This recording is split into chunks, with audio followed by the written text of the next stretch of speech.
Grab your pretzels and popcorn, or maybe some ice cream. It's snack time study with Eric from me. Hey folks, snack time study with Eric. We've been talking a lot about agents for the last several questions, and we might have a couple more to go. But it's a good idea to understand what's going on with the agents, because that can get you a few points on the exam that you may not have gotten otherwise. And sometimes one or two questions can mean the difference between pass and fail.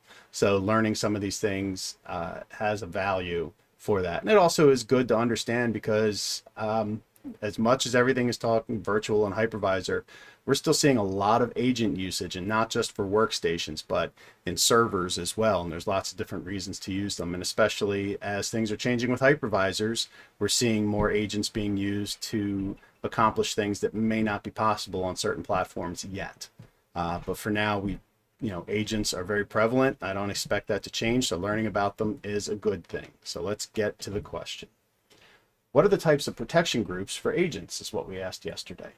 And what we have as the default protection groups that we have are individual computers. This is when you're setting it up. I could have a screenshot here, but if you go in and start creating a new protection group, you'll see these options. Individual computers, that's where you're going to manually add them. Microsoft Active Directory objects, that's where it's going to pull from a connected Active Directory. CSV file, which is just a list of DNS names or IP addresses in a comma separated file.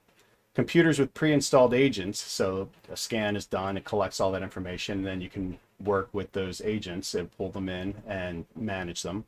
Or cloud machines, which is a type that is used to grab machines using agents that are based in, say, AWS or Azure.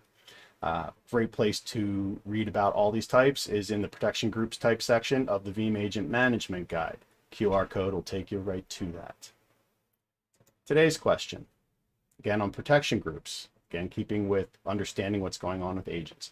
Which protection groups are dynamic, meaning that the information in them is automatically updated in some way? So, good question to study.